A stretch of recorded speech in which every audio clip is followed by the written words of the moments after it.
কি দিয়ে বুঝাই একজন মহিলাকে অন্তরের চোখে দেখা হারাম। আজকে তুমি রাস্তাঘাটে দেখছো মেয়েরা নগ্ন হয়ে ঘুরছে, এই জন্য তুমি মনে করছো এটা বৈধ। আজকে তুমি দেখতে পাচ্ছ বাপ হজ করে এসছে, মাথায় টুপি পরে আছে, আর মেয়ে ওই যে চুস্ট পায়জামা পরে আছে, স্কিন একবারে পায়ের নিচের দিক ছিল চিকন, উপর দিক হতে হতে মোটা হতে হতে এরকম মোটা হয়ে গেছে। ওর বাপ টুপি পরে আছে, ওর বাপের নাকি লজ্জা আছে। আরে লজ্জা বেঁচে খেয়েছে, বাপ মা দাদা দাদি লজ্জা বেঁচে খেয়েছে, লজ্জা নাকি তারা বাজারে বিক্রি করেছে। লজ্জা যদি বেঁচে না খায় তাহলে এটা করছে কেন? শুনুন, লজ্জা তো একটা ভিন্ন জিনিস। তিনি লজ্জার বিষয়ে এত কঠোর ও কঠিন ভাবে তিনি বলেছেন আল হায়া মিনাল ঈমান আল ঈমান ফি জান্নাহ।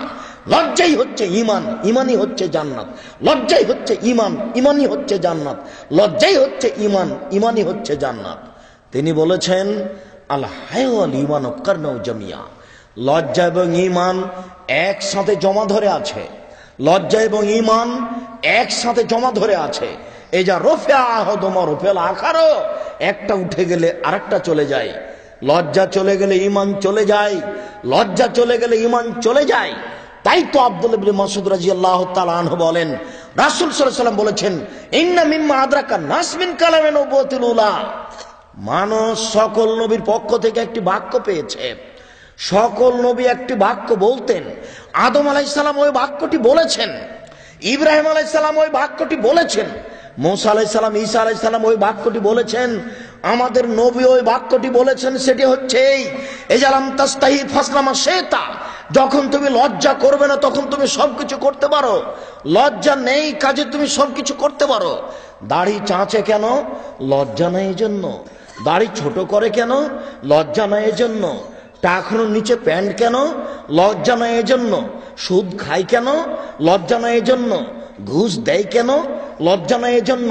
দলীয় দাপট দেখায় কেন? লজ্জা নেই এজন্য। রাস্তাঘাট বন্ধ করে কেন? লজ্জা নেই এজন্য। ক্ষমতা দেখায় কেন?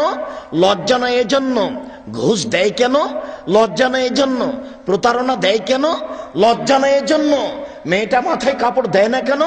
লজ্জা নেই এজন্য। জিন্স প্যান্ট পরে আছে কেন? লজ্জা নেই এজন্য। গেঞ্জি গায়ে দিয়ে আছে কেন? লজ্জা নেই এজন্য। ওর তো লজ্জা নেই, ওর বাপের নয়, মায়েরও নয়। এরা 14 গোষ্ঠী জাহান্নামে যাবে। জাহান্নামীদেরকে ধরার জন্য প্রতীক্ষমান রয়েছে। সময়ের ব্যবধান।